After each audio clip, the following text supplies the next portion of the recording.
నా పేరు శేషయ్య. నేను వరి రైతును. నేను ప్రతిరోజు నా పొలంలో పనిచేస్తాను. నీరు లేక నా పంట ఎండిపోతుంటే నా హృదయం ఆందోళనతో నిండిపోతుంది.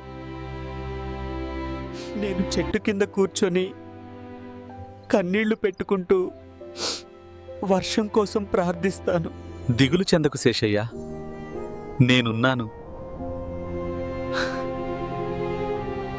అతని కరుణతో నా భూమిపై వర్షం కురిసింది.